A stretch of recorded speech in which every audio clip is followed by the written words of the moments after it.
My name is Jessica. I'm a 35-year-old office worker. Since my husband Bob, who is 2 years younger than me, was transferred, we've been temporarily living with his parents. I stress, it's only temporary. Bob seems to enjoy living in his childhood home, but I am eager to find our own place and move out as quickly as possible. This is because I simply can't get along with my in-laws, especially my mother-in-law. She was always a nasty person, even before our marriage. But after living together, her attitude is more harsh than before. "Jessica, haven't you gone shopping yet?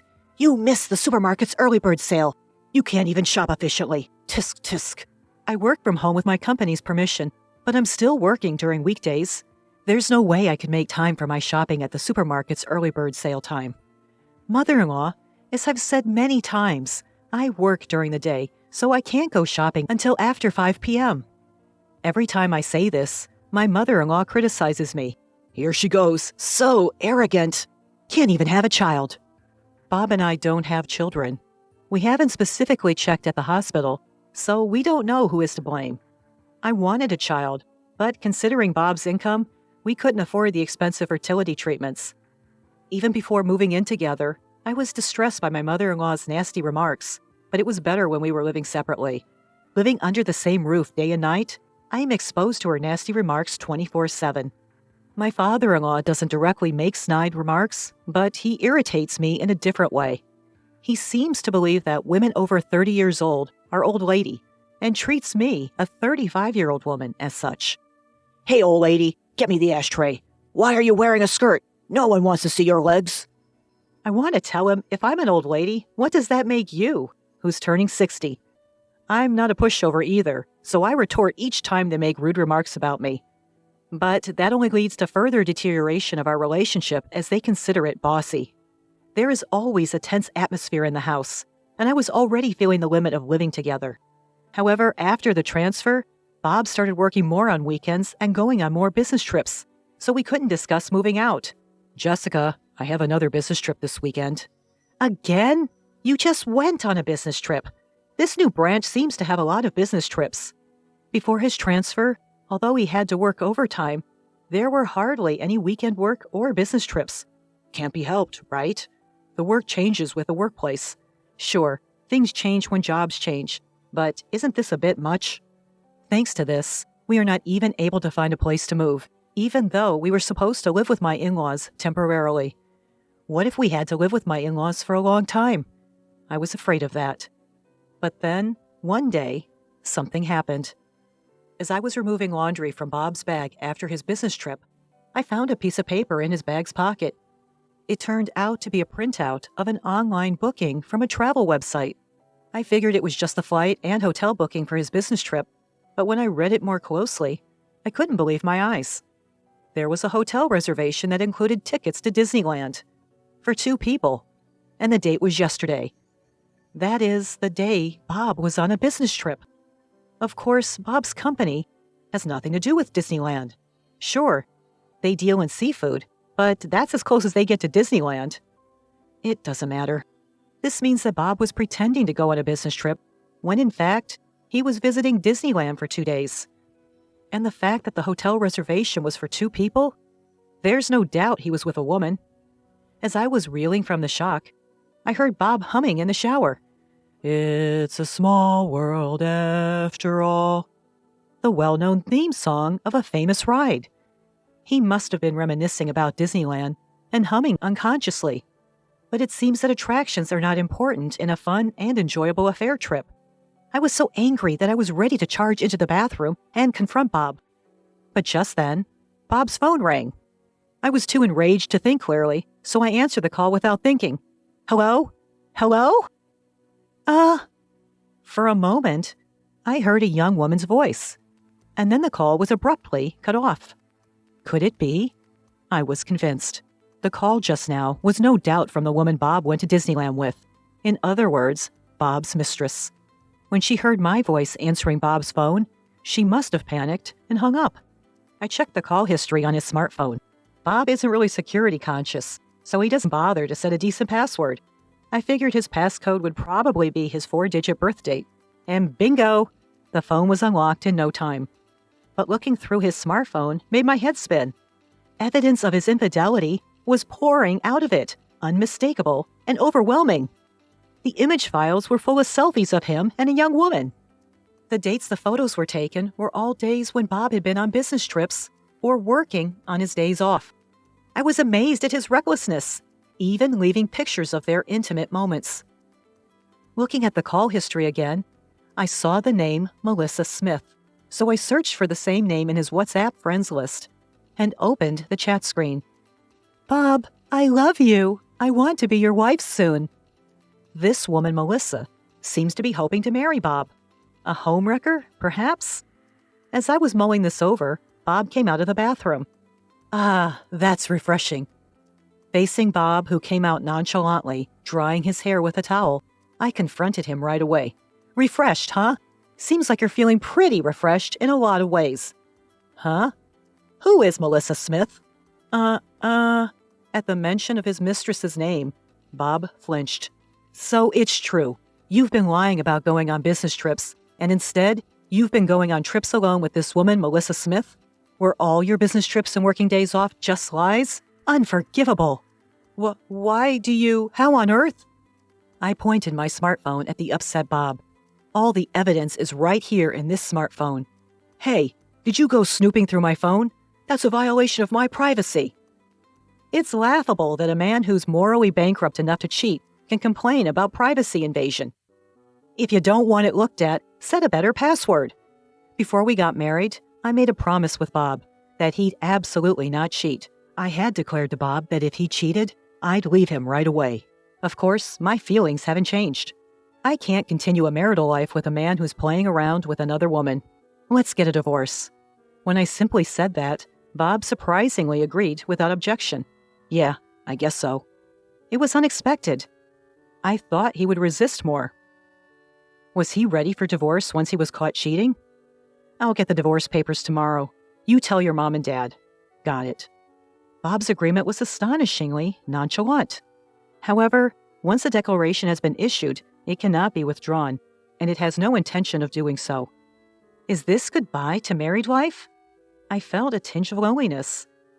The next day, I left the house early in the morning to get the divorce papers from the city office and to take care of some other errands. By the time I got home, it was already late at night. There in the house, my husband and his parents were waiting for me. "So you finally come back. We were wondering how long you were going to wander around." The moment she saw me, my mother-in-law began to make snide remarks. Bob being present here means she should already know about Bob's cheating and our divorce. Isn't there something she should say, like an apology, before making a snide comment? But instead of an apology, my mother-in-law said something unbelievable. "Well, it doesn't matter. At least you're finally leaving. We don't want to see your face anymore, so it's just as well you've been gone all day." "What do you mean?" With a smug smile, my mother-in-law responded to my question.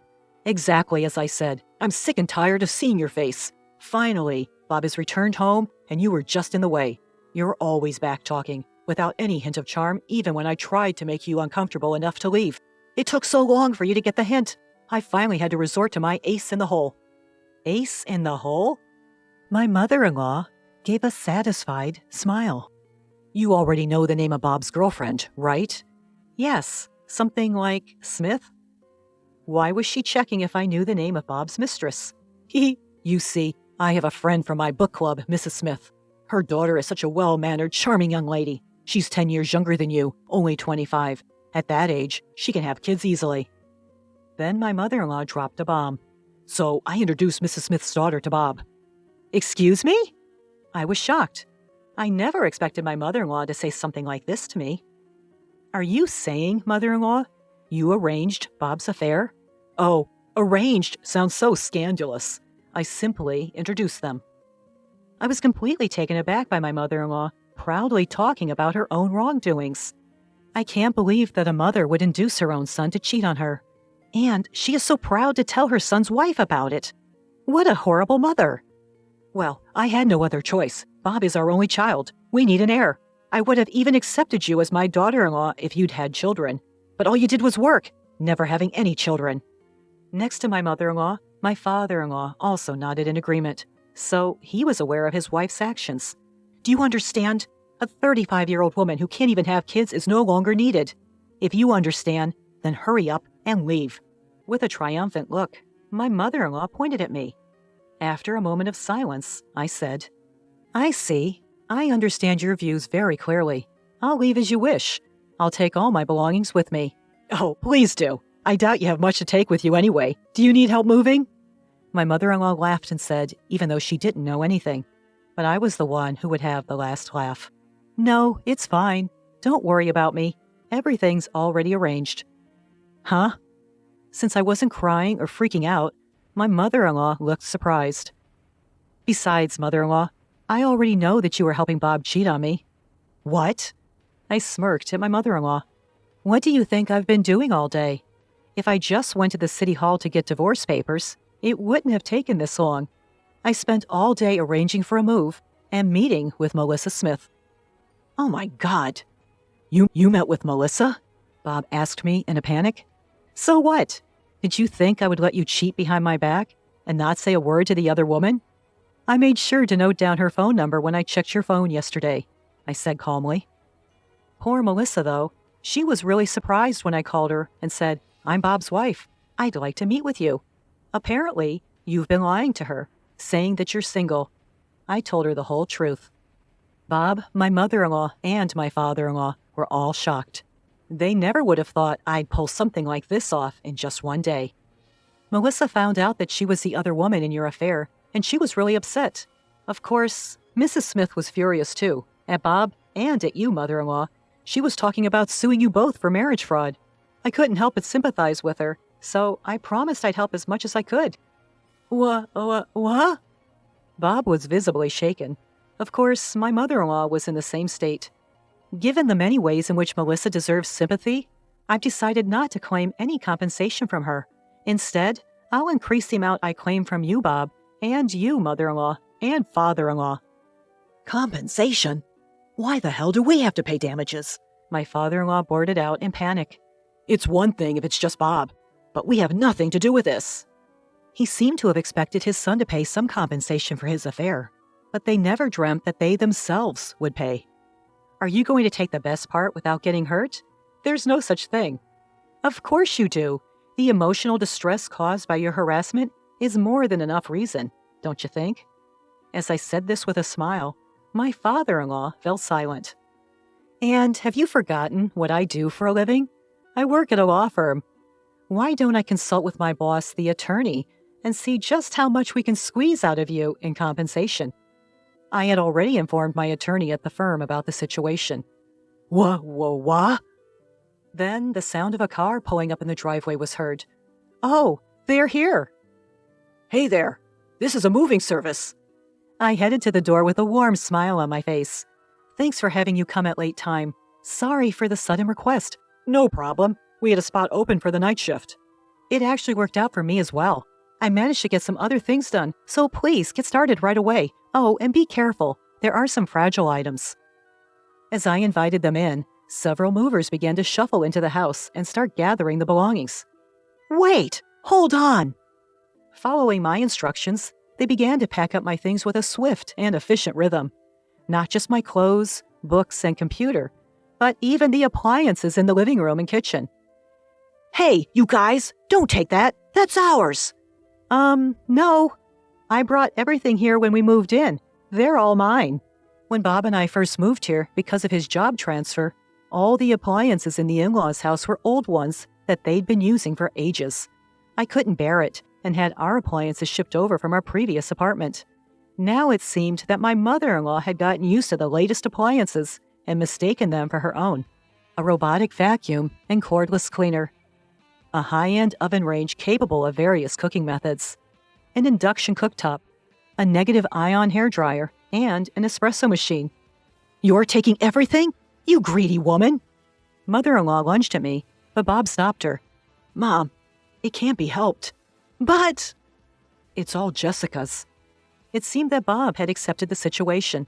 However, it seemed that my mother-in-law wasn't ready to give up just yet. Once you know the superiority of the latest appliances, you can't go back, right? If you're dissatisfied, why don't you buy new ones? Though, after paying the compensation, It seems unlikely that you'll have enough money to buy new high-end appliances. While this was going on, the movers were rapidly moving my stuff into their truck under my direction. They bowed to me and hopped into the truck. Okay, I'll be heading to the new address as well. Please make sure everything gets there. As I watched the moving truck drive off, I got into my car. Of course, this car is also mine. Where is that truck going? Bob asked. Huh? Of course, I'm taking it to my apartment. The one I lived in before you were transferred. My apartment. The apartment I bought when I was single was listed for sale with a realtor due to Bob's job transfer. However, because the asking price was too high, it never sold, and I still own it. The realtor suggested lowering the price several times, but I'm glad I didn't. I never imagined this would happen. As I fastened my seatbelt, I laughed softly. But maybe, just maybe, I predicted this would happen deep down. What? Bob made a face as if he didn't understand. Because I set a selling price higher than the market rate to make sure it wouldn't sell. This way, I could always move back to my apartment. Upon hearing my words, Bob seemed to crumble from the knees. You, such a bitch! Feeling sure of my victory and letting my guard down, I was suddenly shoved by my mother-in-law, who rushed at me yelling. As I groaned in pain, my mother-in-law attempted to throw a cutting board at me for a follow-up attack, but was suddenly tackled by a black object and fell down yelling, "Ah!" Thank you, Blackie. Holding the black object, a stray cat named Blackie, I got in the moving truck and hurried to my new place to escape from my mother-in-law. I don't know why Blackie, the stray cat, was there at that moment, but I'm sure he came to help me because he has a strong sense of justice. I'll give him some catnip as a gift later. After that, Bob and I divorced. The law firm I work at filed a lawsuit for compensation against Bob and his parents. It's a real blessing that the young lawyers in training at the office accepted my case for almost no fee at all. Even though a young new lawyer is in charge, I feel secure because they have the support of a senior lawyer.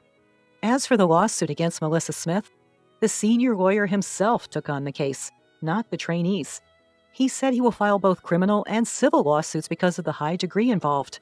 He said he's excited to file a criminal lawsuit, as it's been a long time since he's done so. Even if they sell their house and pay to Melissa Smith and to me, it probably won't be enough. Thinking about the life of extreme poverty and debt waiting for the three of them, I can't help but grin. I'm alone now, but compared to living with those in-laws and my disloyal husband, it's like heaven. For a while, I want to enjoy the easy single life with Blackie, who I inadvertently brought to my apartment.